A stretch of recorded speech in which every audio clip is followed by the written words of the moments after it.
বাকবিতণ্ডার পর ইউক্রেনের সামরিক সহযোগিতা স্থগিত করলেন ট্রাম্প। যুক্তরাষ্ট্রের সঙ্গে চুক্তি করতে প্রকাশ্যে ক্ষমা চাইতে হবে জেলেনস্কিকে, ফক্স নিউজের প্রতিবেদন। রমজানেও থেমে নেই ইসরায়েলি আগ্রাসন, ড্রোন হামলায় রাফা সীমান্তে 2 জন নিহত, খান ইউনিসে আহত 3। জিম্মি মুক্তি নিয়ে নতুন হুঁশিয়ারি তেল আভিভের। আজ থেকে মেক্সিকো ও কানাডার ওপর 25% শুল্ক কার্যকর জানালেন ট্রাম্প। মার্কিন শুল্ক নীতি মোকাবেলায় পাল্টা ব্যবস্থা নেওয়ার হুঁশিয়ারি মেক্সিকোর। এবং গঙ্গার পানি চুক্তি পর্যালোচনায় কলকাতায় বাংলাদেশের প্রতিনিধি দল, বৈঠকের আগে ফারাক্কা ব্যারেজ পরিদর্শন। অভিন্ন নদীর পানির ন্যায্য হিস্সার দাবি জানাবে ঢাকা।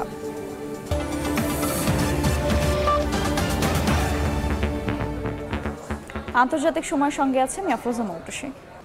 এবার ইউক্রেনের সামরিক সহযোগিতা স্থগিত করলেন মার্কিন প্রেসিডেন্ট ডোনাল্ড ট্রাম্প। ওভাল অফিসে ট্রাম্প জেলেনস্কির মধ্যে তীব্র বাকবিতণ্ডার পর সোমবার এই ঘোষণা দেয় হোয়াইট হাউস। ট্রাম্পের এই পদক্ষেপের তীব্র সমালোচনা করেছেন ডেমোক্র্যাট নেতারা। তবে মার্কিন পররাষ্ট্রমন্ত্রী মার্কো রুবিওর দাবি, রাশিয়াকে আলোচনার টেবিলে আনতেই ট্রাম্পের এই পদক্ষেপ। এদিকে ইউক্রেনের প্রেসিডেন্ট ভলোদিমির জেলেনস্কি বলেছেন, যুক্তরাষ্ট্র এবং ইউরোপীয় মিত্রদের সহযোগিতায় শান্তি প্রতিষ্ঠার পথ খুঁজছেন তিনি। হোয়াইট হাউসে মার্কিন প্রেসিডেন্ট ডোনাল্ড ট্রাম্প এবং ইউক্রেনীয় প্রেসিডেন্ট ভলোদিমির জেলেনস্কির তীব্র বাকবিতণ্ডার পর ফাটল ধরতে শুরু করেছে দুই দেশের সম্পর্কে। সোমবার ইউক্রেনের সামরিক সহযোগিতা বন্ধের আকস্মিক ঘোষণা দেয় হোয়াইট হাউস। নতুন সহায়তা বন্ধের পাশাপাশি এরই মধ্যে রাস্তায় থাকা ত্রাণও পুনরায় ফেরত আনা হবে বলে জানায় মার্কিন গণমাধ্যম ব্লুমবার্গ। তবে আনুষ্ঠানিকভাবে প্রেসিডেন্ট ট্রাম্প কিংবা পেন্টাগনের পক্ষ থেকে এই বিষয়ে এখনো কোনো বক্তব্য দেওয়া হয়নি। যদিও মার্কিন পররাষ্ট্রমন্ত্রী মার্কো রুবিও বলেছেন, ইউক্রেন যুদ্ধ বন্ধে রাশিয়াকে আলোচনার টেবিলে আনতেই এ পদক্ষেপ নিয়েছে যুক্তরাষ্ট্র। ট্রাম্প প্রশাসনের এমন সিদ্ধান্তের তীব্র সমালোচনা করেছেন ডেমোক্র্যাট নেতারা। তাদের দাবি, এ ধরনের পদক্ষেপ দীর্ঘমেয়াদে যুক্তরাষ্ট্রের জন্য ক্ষতিকর প্রমাণিত হবে। এতে রাশিয়া এবং অন্যান্য প্রতিদ্বন্দ্বী রাষ্ট্রগুলো শক্তিশালী হয়ে উঠবে। অপরদিকে যুক্তরাষ্ট্রের মিত্র দেশগুলোর সঙ্গে সম্পর্ক অবনতির দিকে যাবে। এদিকে সহায়তা বন্ধের বিষয়ে এখনো কোনো প্রতিক্রিয়া না জানালেও এর আগে সামাজিক যোগাযোগ মাধ্যম এক্সে দেয়া এক পোস্টে ইউক্রেনের প্রেসিডেন্ট ভলোদিমির জেলেনস্কি বলেন, যুক্তরাষ্ট্র এবং ইউরোপীয় মিত্রদের সহযোগিতায় শান্তি প্রতিষ্ঠার পথ খুঁজছে কিয়েভ। তবে বিশ্লেষকরা বলছেন, যুদ্ধক্ষেত্রে কাঙ্ক্ষিত সাফল্য না পাওয়ায় এখন কূটনৈতিক সমাধানের পথেই নজর দিচ্ছে ইউক্রেন। সাদিয়া তাসনিম, সময় সংবাদ। বিরল খনিজ সম্পদ নিয়ে যুক্তরাষ্ট্রের সঙ্গে চুক্তি করতে হলে ইউক্রেনের প্রেসিডেন্ট ভলোদিমির জেলেনস্কিকে প্রকাশ্যে ক্ষমা চাইতে হবে। নাম প্রকাশে অনিচ্ছুক এক মার্কিন কর্মকর্তার বরাতে তথ্য জানিয়েছে ফক্স নিউজ। এদিকে ইউক্রেন যুদ্ধ বন্ধ ও রাশিয়ার সঙ্গে সম্পর্ক পুনরুদ্ধারে মস্কোর উপর নিষেধাজ্ঞা শিথিলে হোয়াইট হাউস পরিকল্পনা করছে বলে জানিয়েছে বার্তা সংস্থা Reuters. Because you're in no position to dictate that. Remember this. You're in no position. গেল শুক্রবার হোয়াইট হাউসে বৈঠকে গণমাধ্যমের সামনেই মার্কিন প্রেসিডেন্ট ডোনাল্ড ট্রাম্প ও ভাইস প্রেসিডেন্ট জেডি ভ্যান্সের সঙ্গে বাকবিতণ্ডায় জড়ান ইউক্রেনের প্রেসিডেন্ট ভলোদিমির জেলেনস্কি। এর জেরে ভেস্তে যায় কিয়েভ ও ওয়াশিংটনের বিরল খনিজ সম্পদ নিয়ে চুক্তির বিষয়টি। সে ঘটনার উত্তাপ এখনো কমেনি। খনিজ সম্পদ নিয়ে যুক্তরাষ্ট্রের সঙ্গে চুক্তি করতে হলে ওভাল অফিসের ঘটনার জন্য জেলেনস্কিকে প্রকাশ্যে ক্ষমা চাইতে হবে বলে জানায় ফক্স নিউজ। নাম প্রকাশে অনিচ্ছুক মার্কিন এক কর্মকর্তার বরাতে এ তথ্য জানায় সংবাদ মাধ্যমটি। ফক্স নিউজের প্রতিবেদক পিটার ডুসি দাবি করেন, মার্কিন এক জ্যেষ্ঠ কর্মকর্তা তাকে জানিয়েছেন, খনিজ চুক্তি ইস্যুতে কিছুই হবে না যতক্ষণ না জেলেনস্কি তার আচরণে ক্ষমা চান। রোববার বিবিসিকে দেয়া সাক্ষাৎকারে আবারও আলোচনায় বসার আগ্রহ প্রকাশ করেন ইউক্রেনের প্রেসিডেন্ট। যুক্তরাষ্ট্রের সঙ্গে চুক্তি করতেও প্রস্তুত বলে জানান তিনি। এরপরই মার্কিন কর্মকর্তার বরাতে এ তথ্য জানালো ফক্স নিউজ। জেলেনস্কি ট্রাম্প ও ভ্যান্সের কাছে মাথা নত করবেন না। এদিকে ইউক্রেন যুদ্ধ বন্ধের পাশাপাশি রাশিয়ার সঙ্গে সম্পর্ক পুনরুদ্ধারে মস্কোর ওপর নিষেধাজ্ঞা শিথিলে হোয়াইট হাউস পরিকল্পনা করছে বলে জানিয়েছে বার্তা সংস্থা রয়টার্স। মার্কিন সূত্রের বরাতে এ তথ্য জানায় সংস্থাটি। সূত্রের তথ্য মতে হোয়াইট হাউস পররাষ্ট্র এবং অর্থ বিভাগকে একটি তালিকা প্রস্তুত করার নির্দেশ দিয়েছে, যেগুলো শিথিল করা হতে পারে। আগামীতে মার্কিন কর্মকর্তারা রুশ প্রতিনিধিদের সঙ্গে আলোচনায় বিষয়টি উত্থাপন করতে পারেন বলেও জানায় ওই সূত্র। এরই মধ্যে রাশিয়ার বেশ কয়েকজন অলিগার্ক ব্যক্তি ও প্রতিষ্ঠানের ওপর নিষেধাজ্ঞা প্রত্যাহারে যুক্তরাষ্ট্র একটি প্রস্তাব তৈরি করছে বলে জানা গেছে। রাইসা জান্নাত, সময় সংবাদ। পবিত্র রমজান মাসেও থেমে নেই ইসরায়েলি আগ্রাসন। স্থানীয় সময় সোমবার নেতানিয়াহু বাহিনীর ড্রোন হামলায় রাফা সীমান্তে 2 জন নিহত হয়েছেন। এছাড়া খান ইউনিসে বিমান হামলায় 3 জন আহত হয়েছেন। অন্যদিকে ইসরায়েলের হাইফা নগরীতে দুর্বৃত্তের ছুরিকাঘাতে 1 জন নিহত ও 4 জন আহত হয়েছেন। এর মধ্যে জিম্মি মুক্তি নিয়ে নতুন করে হুঁশিয়ারি দিয়েছেন ইসরায়েলের প্রতিরক্ষা মন্ত্রী ইসরায়েল কাটজ। দীর্ঘ 2 দশক বন্দী থাকার পর পরিবারের সঙ্গে বসে এভাবেই ইফতার করছেন ফিলিস্তিনের বাসিন্দারা। প্রথম দফায় যুদ্ধবিরতি পেয়ে কিছুটা স্বস্তিতেই দিন পার করছিলেন তারা। তবে ইসরায়েল হামাসের মতবিরোধে আবারও ভেস্তে গেছে সেই স্বস্তি। পবিত্র রমজান মাসেও থেমে নেই ইসরায়েলি আগ্রাসন। স্থানীয় সময় সোমবার নেতানিয়াহু বাহিনী ড্রোন হামলায় রাফা সীমান্তে এবং খান ইউনিসে বিমান হামলায় বেশ কয়েকজন হতাহত হয়েছেন। এ নিয়ে যুদ্ধবিরতি সম্পূর্ণভাবে ভেঙে পড়ার আশঙ্কা তৈরি হয়েছে ফিলিস্তিনিদের মধ্যে। খান ইউনিসের শোক ও প্রতিবাদও জানিয়েছেন তারা। অন্যদিকে ইসরায়েলের হাইফা নগরীতে দুর্বৃত্তের ছুরিকাঘাতে কয়েকজন হতাহত হয়েছেন। পুলিশ জানিয়েছে হামলাকারী একজন ইসরায়েলি ড্রুজ নাগরিক। তিনি সম্প্রতি বিদেশ থেকে ফিরেছেন। এই হামলার প্রশংসা করলেও দায় স্বীকার করেনি হামাস। এর মধ্যেই জিম্মি মুক্তি নিয়ে নতুন করে হুঁশিয়ারি দিয়েছেন ইসরায়েলের প্রতিরক্ষা মন্ত্রী ইসরায়েল কাটজ। বলেন, শিগগিরই যদি ইসরায়েলি জিম্মিদের মুক্তি না দেয়া হয় তবে গাজার দরজা চিরতরে বন্ধ হয়ে যাবে। জানুয়ারিতে সম্মত হওয়া যুদ্ধবিরতি পরিকল্পনার চেয়ে ভিন্ন একটি নতুন মার্কিন পরিকল্পনা উপস্থাপন করেছে ইসরায়েল। এ পরিকল্পনা অনুযায়ী যুদ্ধবিরতি বাড়ানোর বিনিময়ে হামাসকে বাকি জিম্মিদের অর্ধেক মুক্তি দিতে হবে। তবে এই প্রস্তাবে ফিলিস্তিনি বন্দীদের মুক্তির কোনো বিষয় উল্লেখ নেই, যা প্রথম ধাপের একটি গুরুত্বপূর্ণ অংশ ছিল। যদিও ইসরায়েলের নতুন এই পরিকল্পনাকে বিদ্যমান চুক্তি নষ্ট করার চেষ্টা হিসেবে দেখছে হামাস। সংগঠনটি বলছে, গাজা থেকে ইসরায়েলি সেনা সম্পূর্ণ প্রত্যাহার ও স্থায়ী যুদ্ধবিরতির বিনিময়ে বন্দী মুক্তির আলোচনা করতে রাজি হতে হবে তেল আবিবকে। নাদিম মারজান, সময় সংবাদ। আজ থেকে মেক্সিকো ও কানাডার ওপর 25% শুল্ক আরোপ কার্যকর করা হবে। সোমবার এক বিবৃতিতে একথা জানান মার্কিন প্রেসিডেন্ট ডোনাল্ড ট্রাম্প। তবে আর্জেন্টিনার সঙ্গে শুল্ক মুক্ত বাণিজ্যের সম্ভাবনার কথাও বলেন মার্কিন প্রেসিডেন্ট। তাইওয়ানের সেমিকন্ডাক্টর ম্যানুফ্যাকচারিং কোম্পানি যুক্তরাষ্ট্রে $100 বিলিয়ন বিনিয়োগ করবে বলেও জানান ট্রাম্প। ট্রাম্পের শুল্ক নীতি যুক্তরাষ্ট্রের বাণিজ্য অংশীদারদের উপর চাপ সৃষ্টি করছে। কানাডা এবং মেক্সিকো যুক্তরাষ্ট্রের গুরুত্বপূর্ণ বাণিজ্য অংশীদার এবং এই শুল্ক তাদের অর্থনীতিতে নেতিবাচক প্রভাব ফেলতে পারে। তবে ট্রাম্পের লক্ষ্য হলো যুক্তরাষ্ট্রে উৎপাদন বাড়ানো এবং কর্মসংস্থান সৃষ্টি করা। এরই পরিপ্রেক্ষিতে স্থানীয় সময় মঙ্গলবার থেকে মেক্সিকো ও কানাডার ওপর 25% শুল্ক আরোপ কার্যকর করা হবে। সোমবার এক বিবৃতিতে একথা জানান মার্কিন প্রেসিডেন্ট ডোনাল্ড ট্রাম্প। এছাড়া পারস্পরিক শুল্ক 2 এপ্রিল থেকে কার্যকর করা হবে বলেও তিনি জানান। ট্রাম্প বলেন, মেক্সিকো এবং কানাডার সঙ্গে আলোচনার আর কোনো সুযোগ নেই এবং শুল্ক কার্যকর হওয়া নিশ্চিত। তিনি আরও বলেন, শুল্কের মাধ্যমে যুক্তরাষ্ট্রে কারখানা স্থাপন করতে বাধ্য করা হবে, যা মার্কিন অর্থনীতির জন্য উপকারী। এর আগে মেক্সিকোর প্রেসিডেন্ট ক্লডিয়া শেনবাম বলেন, ট্রাম্পের শুল্ক আরোপের পর বেশ কয়েকটি পরিকল্পনা আছে তার। মেক্সিকো যুক্তরাষ্ট্রের সঙ্গে আলোচনা চালিয়ে যাচ্ছে এবং সীমান্ত নিরাপত্তা ও ফেন্টানিল প্রবাহ বন্ধ করার জন্য পদক্ষেপ নিচ্ছে। এছাড়া কানাডার প্রধানমন্ত্রী ট্রুডো বলেছিলেন, মার্কিন শুল্ক আরোপের প্রতি শক্তিশালী দ্ব্যর্থহীন আনুপাতিক প্রতিক্রিয়া থাকবে তার দেশের। অন্যদিকে আর্জেন্টিনার সঙ্গে শুল্কমুক্ত বাণিজ্যের সম্ভাবনার কথাও বলেন মার্কিন প্রেসিডেন্ট ডোনাল্ড ট্রাম্প। তিনি আর্জেন্টিনার প্রেসিডেন্ট জেভিয়ার মিলেকে একজন মহান নেতা হিসেবে প্রশংসা করে তার নীতির সাফল্যের কথাও বলেন। ট্রাম্প আরও ঘোষণা করেন, তাইওয়ান সেমিকন্ডাক্টর ম্যানুফ্যাকচারিং কোম্পানি যুক্তরাষ্ট্রে $100 বিলিয়ন বিনিয়োগ করবে এবং অ্যারিজোনায় 5টি অত্যাধুনিক সেমিকন্ডাক্টর উৎপাদন কেন্দ্র নির্মাণ করবে। এই বিনিয়োগের মাধ্যমে হাজার হাজার উচ্চ বেতনের চাকরি সৃষ্টি হবে এবং যুক্তরাষ্ট্রের সেমিকন্ডাক্টর উৎপাদন ক্ষমতা বৃদ্ধি পাবে। নাদিম মারজান, সময় সংবাদ। গঙ্গার পানি বন্টন চুক্তি নবায়ন ইস্যুতে শিগগিরই একটি যৌথ কমিটি গঠন করা হবে বলে জানিয়েছেন যৌথ নদী কমিশনের সদস্য এবং বাংলাদেশের প্রতিনিধি দলের প্রধান ডক্টর মোহাম্মদ আবুল হোসেন। বাংলাদেশ ভারতের যৌথ নদী কমিশনের 86তম বৈঠক শুরুর আগে পশ্চিমবঙ্গের মুর্শিদাবাদে ফারাক্কা ব্যারেজ পরিদর্শন শেষে সময় সংবাদকে তিনি বলেন, নদীর পানি প্রবাহ কমে যাওয়ায় চুক্তি অনুযায়ী দুপক্ষই এখন পানি কম পাচ্ছে। এর আগে হাতে কলমে ফারাক্কা বাঁধের ভারতের অংশের পানি প্রবাহ নিরীক্ষণ করেন 2 জন সিনিয়র ইঞ্জিনিয়ার পদমর্যাদার প্রতিনিধি। প্রায় 10 মিটার পরপর পানির তলদেশে যন্ত্র বসিয়ে ভারতের কতটুকু পানি প্রবাহিত হচ্ছে তা পরিমাপ করেন তারা।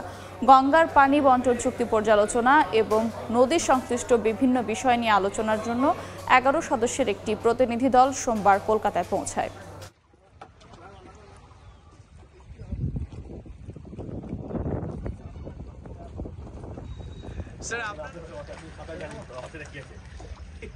দুই মেম্বার যে আসি বছরে একবার এটা ভিজিট করি to check everything is going all right.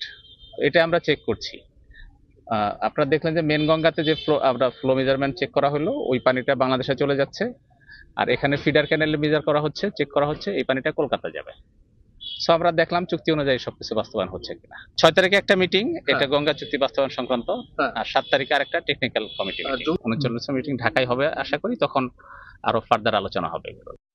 গত 3 দশকের মধ্যে সবচেয়ে ভয়াবহ দাবানলের কবলে জাপান। দেশটির উত্তরাঞ্চলের ওফুনাতো শহরে ছড়িয়ে পড়া এই আগুন কোনোভাবেই নিয়ন্ত্রণে আনা সম্ভব হচ্ছে না। এখন পর্যন্ত 5000 একরের বেশি বনভূমি পুড়ে গেছে, প্রাণ হারিয়েছেন একজন। এরই মধ্যে 4500-এর বেশি বাসিন্দাকে নিরাপদ স্থানে সরিয়ে নেওয়া হয়েছে। আগুন নিয়ন্ত্রণে কাজ করছেন প্রায় 2000 দমকল কর্মী। জাপানের উত্তরাঞ্চলের অফনাতো শহরে গত সপ্তাহে ছড়িয়ে পড়ে দাবানল। ধীরে ধীরে তা ভয়াবহ আকার ধারণ করে। গত 3 দশকের মধ্যে সবচেয়ে বড় দাবানলে এরই মধ্যে পুড়ে ছাই হয়ে গেছে কয়েক হাজার একর এলাকা। আগামী দিনে ক্ষয়ক্ষতির পরিমাণ আরও বাড়তে পারে বলে জানিয়েছে স্থানীয় কর্তৃপক্ষ। আগুন নিয়ন্ত্রণে দিনরাত এক করে কাজ করে যাচ্ছেন ফায়ার সার্ভিস। 14টি প্রশাসনিক অঞ্চল থেকে 2000-এর বেশি দমকল কর্মী মোতায়েন করা হয়েছে। 16টির বেশি হেলিকপ্টার থেকে ছেটানো হচ্ছে পানি। বিশেষজ্ঞরা বলছেন, শুষ্ক আবহাওয়া ও বাতাসের কারণে দ্রুত ছড়িয়ে পড়ছে আগুন। বনভূমির পাশাপাশি আগুনে ক্ষতিগ্রস্ত হয়েছে বেশ কয়েকটি ভবনও। ক্ষয়ক্ষতি ও প্রাণহানির আশঙ্কায় সেখানকার বাসিন্দাদের নিরাপদ স্থানে সরিয়ে নেওয়া হয়েছে। বিশেষজ্ঞদের মতে, দাবানলের মূল কারণ জলবায়ু পরিবর্তন সহ বিভিন্ন পরিবেশগত বিষয়। 2024 সালে ইতিহাসের সবচেয়ে উষ্ণতম বছরের রেকর্ড গড়ে জাপান। বৈশ্বিক উষ্ণায়নের প্রভাবে দাবানলের মাত্রা বাড়তে পারে বলে আশঙ্কা বিশেষজ্ঞদের। ইয়াসিন মোহাম্মদ জিসান, সময় সংবাদ। আন্তর্জাতিক সময় আরও থাকছে। স্পেনের বার্সেলোনায় শুরু বার্ষিক প্রযুক্তি সম্মেলন। 2700-এর বেশি প্রযুক্তি প্রতিষ্ঠানের অংশগ্রহণ। বিশেষ নজর নতুন উদ্ভাবন ও কৃত্রিম বুদ্ধিমত্তার দিকে। যুদ্ধবিধ্বস্ত গাজায় আবারও ত্রাণ সরবরাহ বন্ধ হওয়ার আশঙ্কায় দিন পার করছেন বাসিন্দারা। 15 মাসব্যাপী যুদ্ধের পর আবারও বৈদেশিক সহায়তা বন্ধ হয়ে গেলে মানবিক সংকট চরমে উঠবে বলে উদ্বেগ প্রকাশ করেন তারা। নেতানিয়াহু প্রশাসনের এই সিদ্ধান্তকে গণহত্যা বলে আখ্যা দিচ্ছেন গাজাবাসীরা।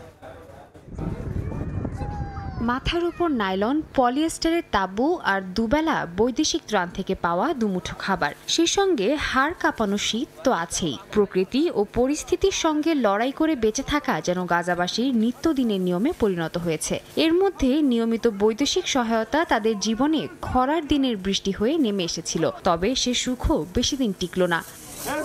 আবারও গাজায় পুরোপুরিভাবে ত্রাণ সরবরাহ বন্ধ করে দেওয়ার ঘোষণা দিয়েছে নেতানিয়াহু প্রশাসন। এর মধ্যেই কয়েকশো টন ত্রাণ সীমান্তে আটকেও দিয়েছে নেতানিয়াহুর সেনারা। এই অবস্থায় নিজেদের পরিস্থিতি নিয়ে আবারও শঙ্কায় পড়ে গেছে গাজার বাসিন্দারা।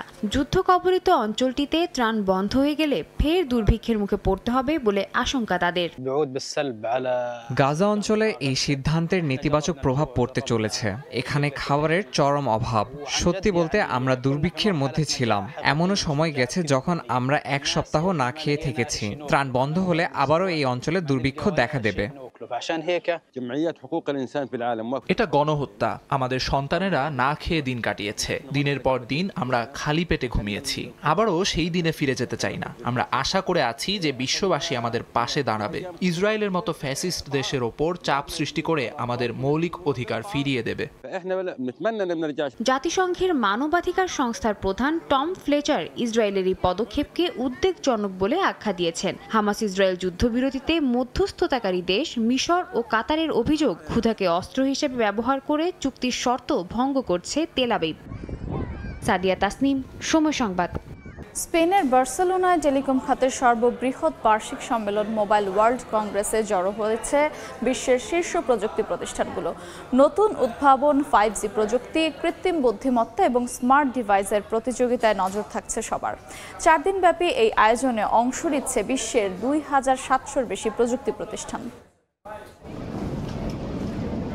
মোবাইল প্রযুক্তির সর্ববৃহৎ মিলন মেলা বসেছে স্পেনের বার্সেলোনায়। বিশ্বের 2700-র বেশি প্রযুক্তি প্রতিষ্ঠান হাজির হয়েছে নতুন নতুন উদ্ভাবন নিয়ে। Meta, Netflix, Samsung, Google, Xiaomi, Huawei সহ শীর্ষ প্রযুক্তি প্রতিষ্ঠানগুলোর স্টলে দেখা যায় উপচে পড়া ভিড়। 5G, কৃত্রিম বুদ্ধিমত্তা, ক্লাউড কম্পিউটিং সবকিছুই রয়েছে আলোচনার কেন্দ্রে। সোমবার থেকে শুরু হওয়া 4 দিনের এই সম্মেলনের প্রথম দিনেই পণ্য উন্মোচনে ব্যস্ত শীর্ষ প্রতিষ্ঠানগুলো।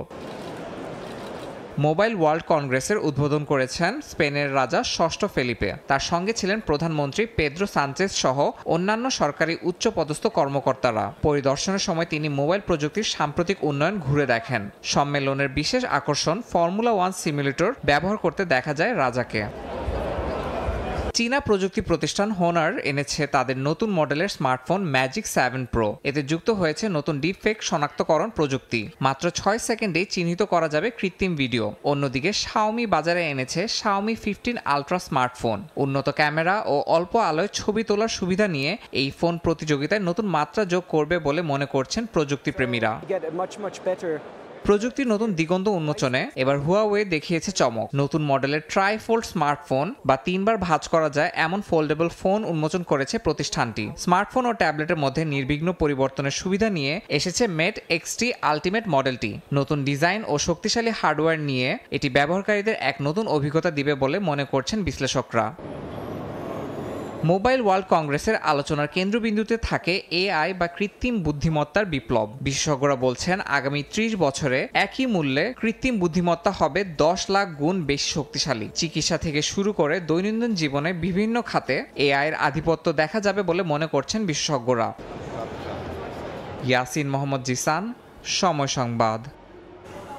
জার্মানির রোজ মান্ডে কার্নিভালে রঙিন উৎসবের মাঝে উঠে এসেছে রাজনীতি ও ব্যঙ্গচিত্র।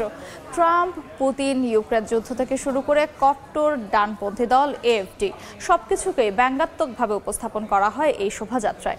সাম্প্রতিক সন্ত্রাসী হামলার কারণে নিরাপত্তা ব্যবস্থায় ছিল কড়াকড়ি।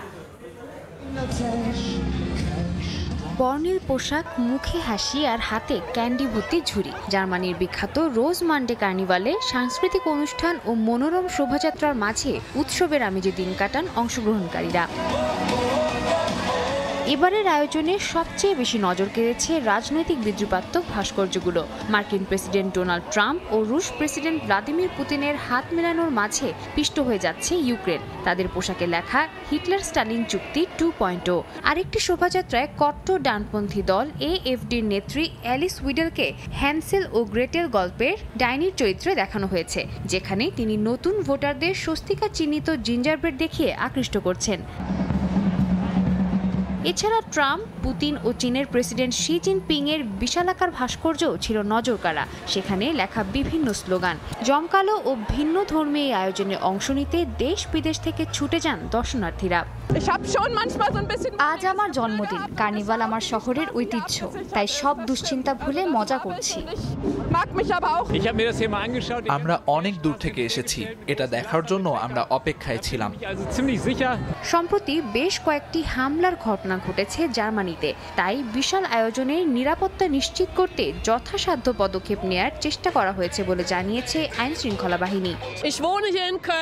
আমি চারপাশে লরি আর ট্রাক বসানো দেখেছি। নিজেকে কিছুটা নিরাপদ মনে হচ্ছে। অবশ্য তাও ঝুঁকি থেকেই যায়, তবে এটা মেনে নিয়েই চলতে হবে। উৎসবের উচ্ছ্বাস আর রাজনৈতিক বিদ্রুপ মিলিয়ে রোজ কার্নিভালের এবারের আয়োজন ছিল রঙিন ও ব্যতিক্রমী। তবে কঠোর নিরাপত্তা আর সাম্প্রতিক হামলার শোক এখনো পুরোপুরি কাটিয়ে উঠতে পারেননি বাসিন্দারা। সাদিয়া তাসনিম, সময় সংবাদ। দীর্ঘ বিতর্কের পর পদত্যাগের ঘোষণা দিয়েছেন ইরানের ভাইস প্রেসিডেন্ট জাভেদ জারিফ। বিচার বিভাগের প্রধানের উপদেশ মেনে সরে দাঁড়িয়েছেন বলে জানান তিনি। স্থানীয় সময় সোমবার সামাজিক যোগাযোগ মাধ্যমে নিজের পদত্যাগপত্র পোস্ট করেন জারিফ। বলেন, দেশের স্বার্থে সরকারের উপর চাপ কমাতে তিনি এই সিদ্ধান্ত নিয়েছেন। 6 মাস ধরে অপমান, অপবাদ ও হুমকি সহ্য করার কথা উল্লেখ করে এটিকে তার 40 বছরের রাজনৈতিক জীবনের সবচেয়ে তিক্ত সময় বলে বর্ণনা করেন জাভেদ জারিফ। এর আগে বিরোধীরা সংবিধান লঙ্ঘনের অভিযোগ এনে তার অপসারণের দাবি জানিয়ে আসছিল, তবে এখন পর্যন্ত প্রেসিডেন্টের কার্যালয় তার পদত্যাগপত্র গ্রহণের বিষয়ে কোনো মন্তব্য করেনি।